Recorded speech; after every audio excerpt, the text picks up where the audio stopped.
Dr. Sebi. Dr. Sebi.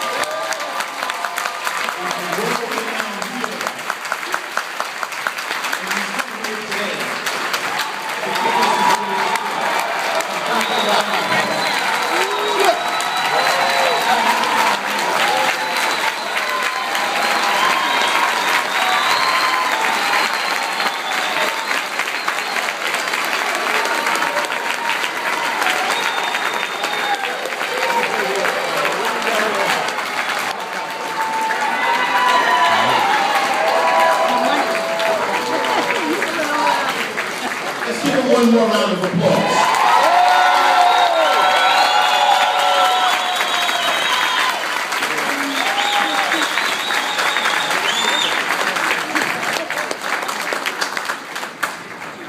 Ladies and gentlemen,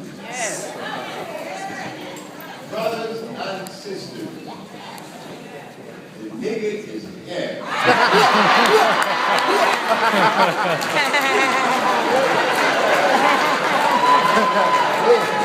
You know why I'm here? It's because of you.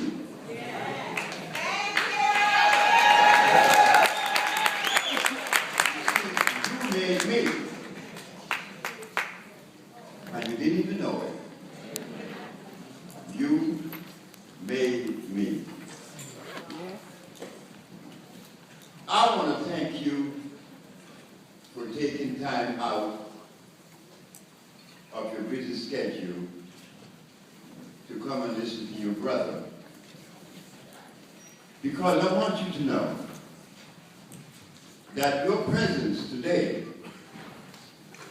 let me know that I am supposed to behave accordingly, because you're showing me your love and your respect for the entity, to our ancestors. I love you.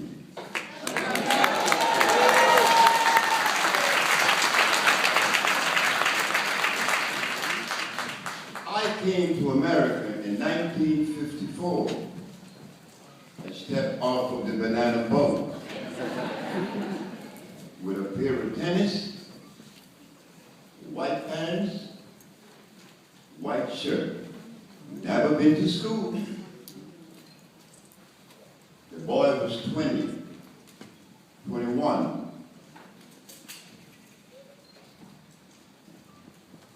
You helped me to be what I am.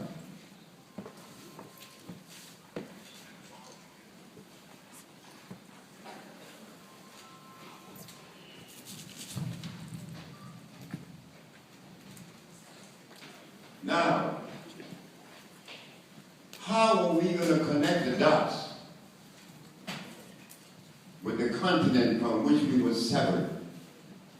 How are we going to connect the dots? We have to.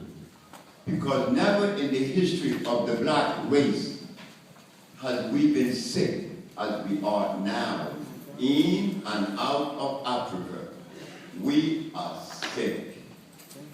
We are so sick that we can't even find a reason why we should come together. And you know something? It's in place.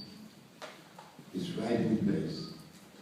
Because you do not feed the food of a gorilla to a polar bear and vice versa. If you feed the food of a polar bear to a gorilla, he too would be confused like we are, because he wasn't designed for that food. His cellular predisposition is not designed to eat meat. Who told us to eat meat? Who did that? The continent of Africa didn't have any cows, and it didn't have any lamb.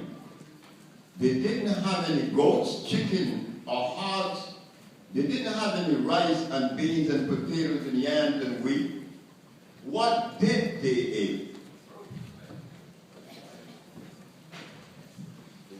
The anthropologists the archaeologists, the paleontologists, and the scholars. They did not write about that. They write about wisdom. Well, I never knew what that was, and I'm 81 years of age. They talk about knowledge. I still don't know what that is. But you know what they didn't write in their manuals and their books? What we, not you, we were supposed to put in our mouth. They never wrote about that. Why? They didn't write about it because they too were suffering with the same disease that we all are suffering with. The mucus that I told the Supreme Court that represent the one disease is affecting our brain.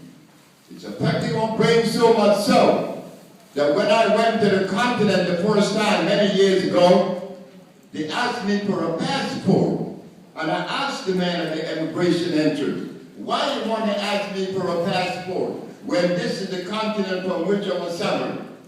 I need a passport to come back home. Could you imagine how sick we are? You see it? We need healing. I need healing. So now let's go back into the pages of history. What the anthropologists and the historians write about, what the scholars dismiss. Whenever nature creates something, that something has to follow a rule, a law. You will not find penguins in the desert. You will not find polar bears in the desert. People only live in the cold. But you will never find a gorilla in the snow. That is not his home. He has to obey that law, that cosmic arrangement. It is like the little frog in Puerto Rico. Cookie? Cookie? Cookie? That frog sing you to sleep. But if you remove that frog from Puerto Rico, 9 kilometers away to Piegas, the frog dies. Because you have interfered. You have interfered with the cosmic arrangement of that frog. The frog was not placed in Piegas. Black people were not placed in America. We were placed in Africa.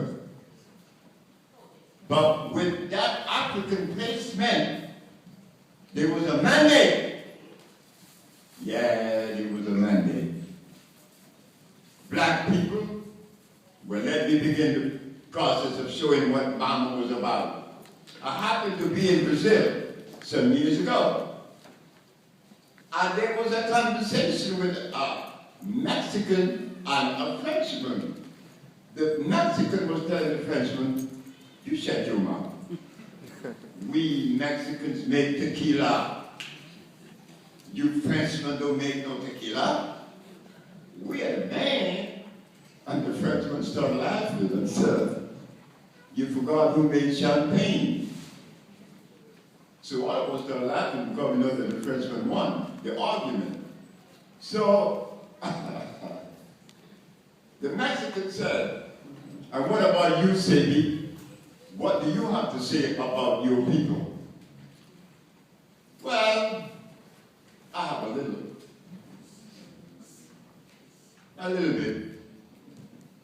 So the Russian nodded off said, you better watch what you say